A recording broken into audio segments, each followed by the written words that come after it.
We are back courtside here at the WEC in Newark, New Jersey. Matt Province joined by NJIT top assistant. Unfortunately, our last installment of the ever-popular Raff Report here for the 2017-18 season. I tell you, Coach, at 26 down, 2 minutes into the second half, thought maybe the game was over, thought maybe the guys had called it a season. One thing you could say about the Highlander team, you guys as coaches, them as players, is they never give up. And darn it, if they almost didn't climb a huge mountain here tonight. I mean, it's you're not into moral victories 30 games in, you know what I'm saying? And we dug ourselves a pretty big hole tonight. I was happy. I was happy we didn't lay over.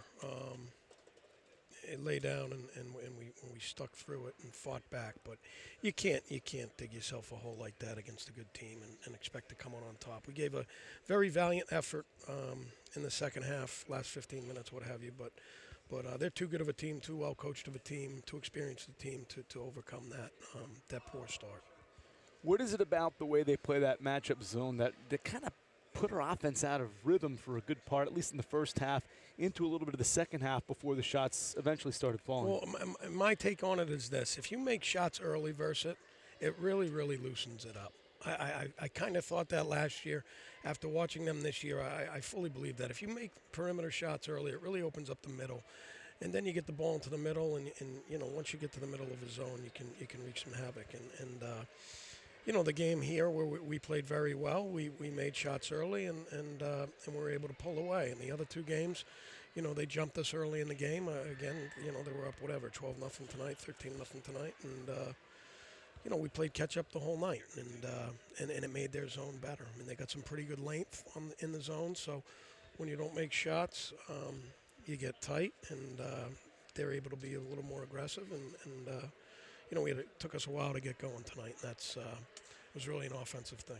One guy who did attack the rim from the middle of that zone was a freshman, San Antonio Brinson. Chose a good night to have a career game, 15 points, 9 rebounds, maybe a coming out party for the young man. Yeah, I'm really happy for Tom because he's a tremendous young man, and he's really, over the course of the year, he battled some injuries last summer.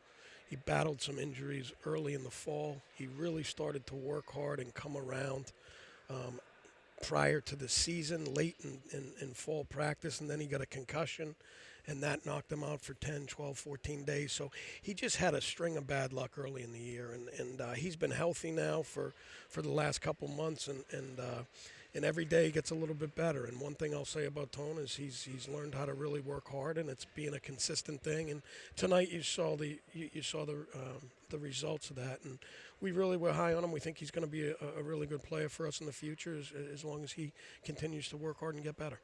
Tough to ask you this about 30 minutes after a game has ended and the season has ended, but when you quickly reflect back, what's going to stand out about a positive for this program that you can put into words here after the 2017-18 season has concluded? Well, I think last year you graduated a much heralded senior class, who had won a lot of games, and unfortunately, Damon Lynn's great career got cut short, and that kind of put the brakes on our season a little bit last year. But we had to really replace a lot of firepower, a lot of experience, and we brought in a lot of kids, and our younger players that were in the program that went from their freshman year to their sophomore to their junior year.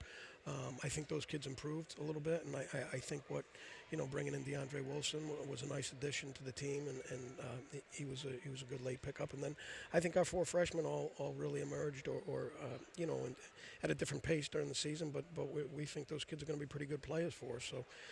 It's hard now. I mean, we were picked 8th in the league, and you finish 4th, and you get to host a home game at this beautiful arena, and there's a lot of juice in here, a lot of excitement. It's obviously not the way we wanted to end the season. It's a very disappointing way to kind of lay an egg here at the end, but we'll get over it and give the guys a couple weeks off and get back on track academically, because it is a long year, especially with us and our travel. The next couple weeks we've got to really buckle down academically, and then after spring break we get right back to work, and this is a year-round sport. People don't realize that. I mean, these guys will be right back in the gym in a couple weeks, and we're going to work really hard. It's a big off season for the whole team, but for those freshmen that become sophomores and sophomores that become juniors, those are the 2 biggest years of your development.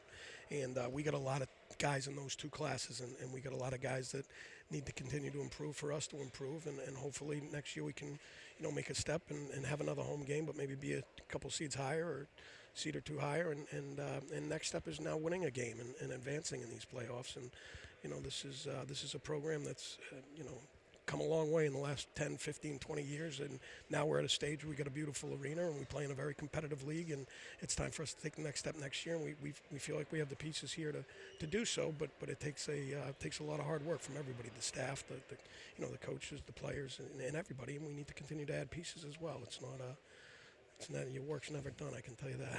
Well, to add to something you said earlier here, I am looking forward to 3 more years of Zach Cooks. Yeah.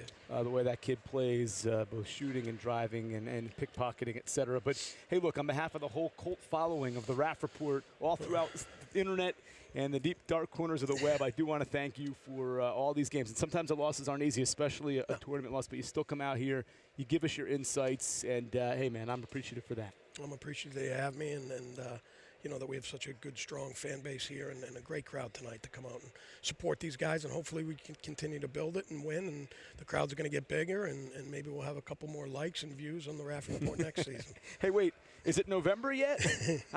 I tell you what, I looked at it. I looked at the calendar. The season's getting longer and longer. They pushed us up a couple days. I think we start real practice, September 24th, and again, these next couple weeks still have off basketball-wise, but we get right back at it, and already looking forward to next year. All right, well, congratulations on still a strong season this year as a young team, 4th place finish. That is Jeff Rafferty, top assistant here at NJIT. I'm Matt Province. Thanks for taking time to watch this final edition, 2017-18 edition of the Raff Report.